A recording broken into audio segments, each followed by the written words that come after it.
شما با هدف بردن کشور به سمت فروپاشی تحریم‌های خاصی رو بهشون پیشنهاد دادید و ازشون خواستید که این نرمش رو کنار بذارن و فشار حداکثری رو اعمال کنن. جرایم شما متعددن. حالا یه نمونه دیگه از این دست اگه بخواد براتون بگم، پرداخت رشوه کلان برای از میدان به در کردن رقبای دوستانتون در واگذاری میادین نفتی. در این باره توضیح بدید. قرارداد کرسنت کنترل بخش مهمی از گاز ایرانه. میدونی یعنی چی؟ یعنی کنترل مردم ایران. این یک وطن فروشی محرزه. من خودمو گول نمیزنم، اسمای خوبم روی کارام نمیذارم. برای شرکت تو این خیانت سهم من چقدره؟ برای همچین قراردادی که اگه فردا مردم ازش سر در بیارن، اون دکلو میچپونن تو حلقه اول و آخر همه آدمایی که توش دست داشتن، رقمم دقیقه میره بالا. این تجارت خیانت به تک تک مردم ایرانه. پس حسن خلق ندارم. فقط یه حسن سود قابل توجه توی معامله بزرگ میتونه باعث شه که با تو همراه بشم.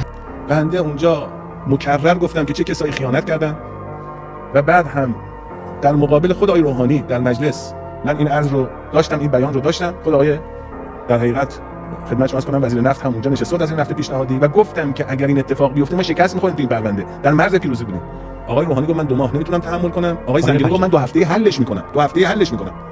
53 میلیارد دلار عدم النفع، 2.5 میلیارد خسارت اول، 18 میلیارد طلب دوم، میلیارد دلار تو بوتاش هم ضرر کردیم با ترکیه.